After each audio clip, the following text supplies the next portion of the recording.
Luiz, aproveitando aí essa imagem, acho que o Cleiton passou, está lá no início das fotos, tem uma pedra que ela tem alguns desenhos, né, rupestres, algumas, vai algumas mostrar informações. quer ver?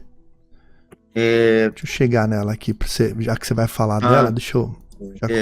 aqui, aí, fala. Essa aqui. Tá. E aí, assim, eu também já li, né? Você já comentou da possibilidade de existência. Na verdade, existem grutas nela, né? Cavernas ou grutas, né? Acho que o Henrique está no chat, ele até comenta, né? Que acho que são grutas, né? As cavernas, elas têm outras características geológicas. E aí, juntando esses desenhos com o fenômeno do campo eletromagnético, essas distorções eletromagnéticas, né? E a possibilidade aí de minerais, né, valiosos, aí eu deixo para você explicar o que o Exército estava fazendo nessa região, né? Aqui a gente tem que contar um pouquinho de história, né? Isso aí. Existem lendas, tá?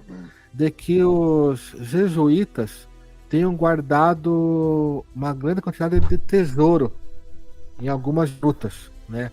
E tenham fechado essa gruta para proteger o tesouro. Então, essas lendas, elas vêm aí há 200, 300 anos aí, né? De que existe um tesouro escondido aí na região. Existem também relatos que vêm de tanto os índios e descendentes de índios, de que existe jazidas de pedras preciosas e ouro aí na região. Durante 50, 60, 70, década de 80, apareceram pessoas dizendo que encontraram pedaços, né, de pedras, assim, encontraram ouro, encontraram pedras preciosas, e também houve muitas pessoas que estavam em busca desses tesouros. Infelizmente, essa pedra aqui, ela já está bem, fala assim, depredada, né? Então, as pessoas aqui escreveram nome, data, então depredaram bastante. Essa pedra ela teria alguns significados, tá? Um seria uma representação celeste do céu, feito pelos antigos índios que estavam aí na região. Há algumas teorias que dizem que seria um mapa que demarcaria posições dentro da montanha Monte Cristo, né? Aqui, vamos falar assim, à esquerda dessa pedra, um pouco mais, acho que uns 20, 30 metros, tem uma entrada para o que seria uma antiga gruta. Ela está fechada. Existem relatos de que essa gruta foi dinamitada pelo exército na década de 80, né? Pelo que nós pudemos apurar, que foi para evitar que pessoas se perdessem dentro da montanha, ou então que a região virasse uma região de exploração de ouro, né, e viesse a perder o controle da região com a busca de ouro ilegal, desmatamento e tudo mais, né?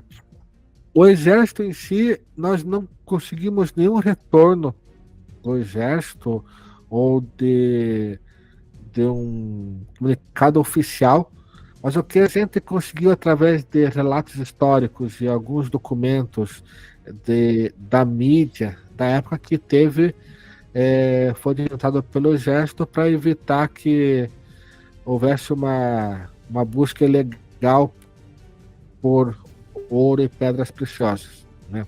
Existem lendas de antigos moradores que dizem que haveria um túnel, né, dentro do Monte Cristo que levaria para áreas dentro da montanha.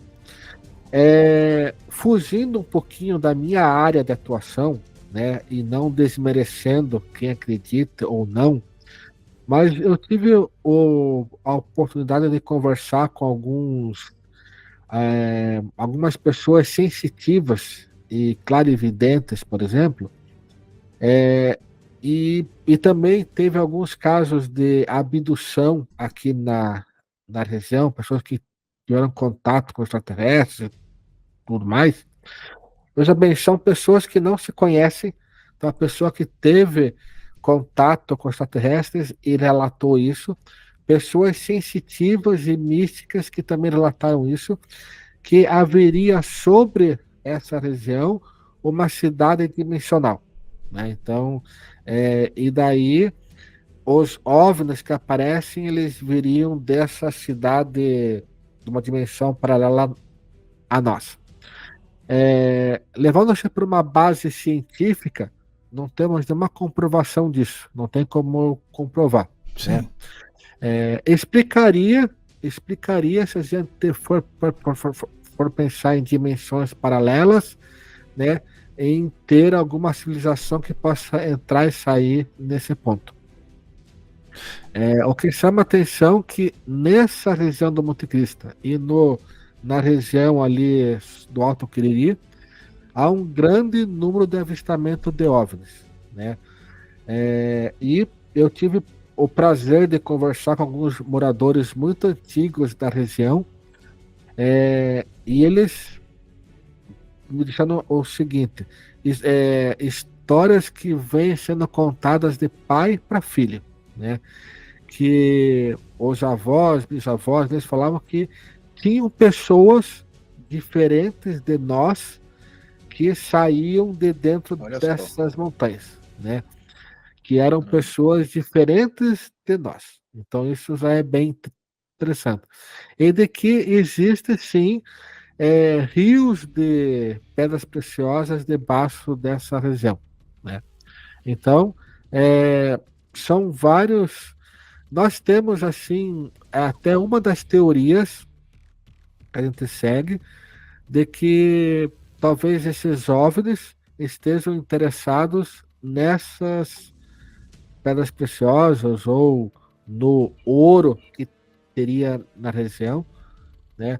Talvez para alguma finalidade que a gente desconhece, mineração que a gente desconhece, né? Então esse mapa aqui ele tem várias teorias, né, que seria uma representação celeste, que seria uma representação das estações do ano, e também seria um caminho que apontaria um mapa para o interior do Monte Cristo. O Ricardo Magno, ele chamou atenção aqui, se você virar a cabeça para a direita, você vai ver que está escrito ali na parte direita, né? Está escrito 2840. Não, isso aqui foi depredado. O pessoal fez depois, então. Tem um 2840 ali, né? Ei, Luiz. Fala, Éder. Ô, Luiz, o Monte Cristo, ele seria um triângulo, né? Seria três morros, né? Crista, o Canta... Como é que é? O Cantagalo e o Castelo dos Bugres, exatamente. Isso, né? Esse é a imagem do Crista mesmo, né? E os três estariam na grade energética, aquela grade energética que tem na teoria, né? É interessante porque essa pesquisa inicialmente, tá? Deixa eu deixar bem claro aqui, essa pesquisa do triângulo energético, né? Ela é uma pesquisa que se iniciou com a escritora e contatada Mirabel Krause de Blumenau, né? Ela é contatada, ela até inclusive escreveu 2 livros que foram psicografados por um ser extraterrestre, e nas pesquisas dela, ela localizou esse triângulo energético formado pelas três montanhas, né? O Monte Cristo, Castelo dos Bugres e o Cantagalo, né? Tendo um triângulo com 2 faces de 21 quilômetros e sua base de 32 quilômetros. Então, diante dessa pesquisa dela, né, nós iniciamos as nossas pesquisas em cima dessa pesquisa, porque chamou a atenção a gente ter 3 montanhas, né, que tem uma incidência muito grande de aparição de OVNIs e ter um triângulo perfeito formado entre elas, né? O Monte Cristo fica em Garuva, o Castelo dos Bugres fica na região de Campo Alegre, Joinville, né, subindo a Serra Dona Francisca, e o Cantagalo fica na parte continental de São Francisco do Sul, né, no lado oposto à Baía da Babitonga, né? Então essa montanha tem visão, é vista assim diretamente pelo aeroporto de Joinville. Ali é um OVNI também avistado na região ali do Monte Cristo, né? Então pode ver que é um OVNI esférico, então bem comum ali na região. E aqui, para vocês verem, aqui é a visão do campo do Quiriri, campos de altitude, né? Lá em cima, quanto mais a gente segue, lá no topo, lá já são os campos de altitude, né? É aquela para ir para direção à Pedra da Tartaruga, você percorre esse trecho, tem trilhas onde você pode caminhar por aí, né? Então são uma região assim bem densa. Essa é um dos OVNIs que eu pude observar lá no Monte Cristo. É bem comum aqui na região essas esferas. O interessante é que esse objeto ele é avistado, tem relatos de avistamento em Curitiba, no Paraná, na região de Morretes, litoral paranaense, aqui na região de Joinville, Monte Cristo, Campos do Quiriri. Esse OVNI também é muito avistado na região de Florianópolis e na região de Urubici, na Serra Catarinense. Qual que é a movimentação que ele faz, esse objeto aqui, Luiz? Olha, eu vou te falar porque eu já testemunhei, tá? Primeiro, a gente não escuta nenhum barulho, nada. É um silêncio. A gente escuta todo o ambiente, lógico, né? Mas ele não emite nenhum tipo de som, tá?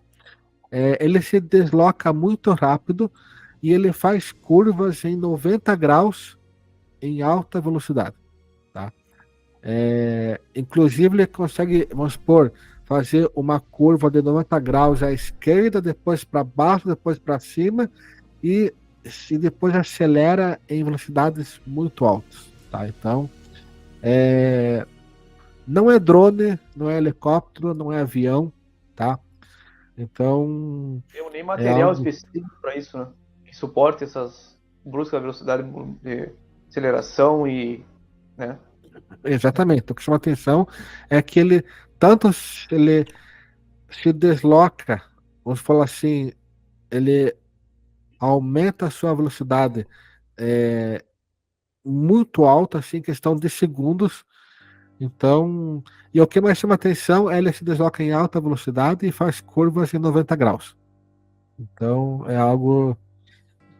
Você já percebeu das vezes que você foi para lá, Luiz, algum suposto ponto de pouso ali, né? Já fez alguma medição se você realmente, se tem, né, alguns pontos ali que as pessoas disseram que alguns objetos tenham pousado?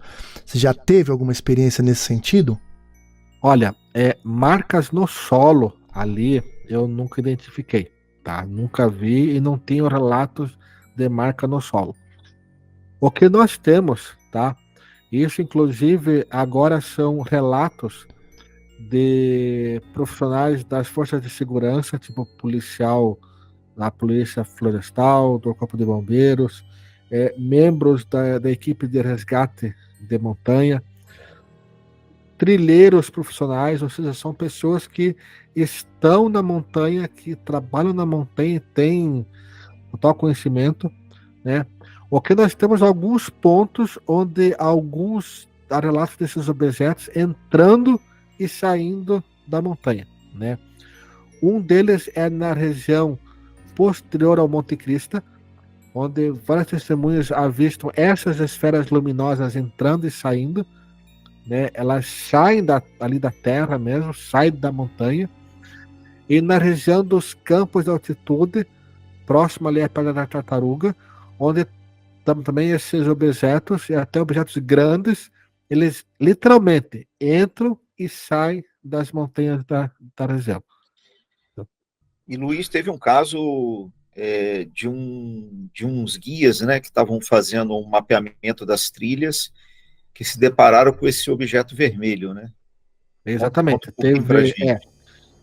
Esse guia me procurou, ele disse que ficou muito assustado, eles estavam realmente percorrendo a trilha para verificar a situação da trilha, né? Atualmente, como eu disse, um dos detalhes, não é permitido você fazer fogueira lá em cima.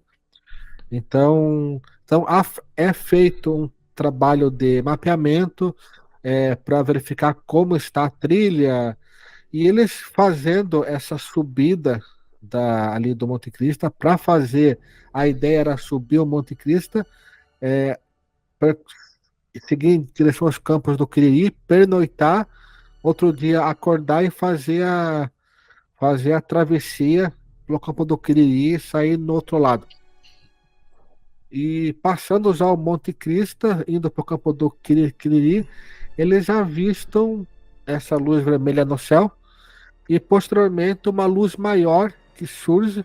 Eles falam que era do formato de um disco, grande essa luz também, e ficaram apavorados. Essa luz perseguiu eles se apavoraram, começaram a se afastar, e a luz veio para cima deles. Eles se apavoraram e voltaram correndo, com a luz atrás, literalmente perseguindo eles. Então eles voltaram correndo, retornaram e não queriam mais retornar para lá, né? Então é um fato que aconteceu há pouco tempo, e chama atenção por serem pessoas preparadas, né? Sim. Preparadas para estar nesse ambiente. E múltiplas testemunhas, né? Que é importante também. Nós temos, assim, múltiplas testemunhas. Semanalmente a gente recebe relatos em nosso e-mail de pessoas ali da região que avistam luzes estranhas ali, né? Então é uma região aqui, uma casuística fantástica.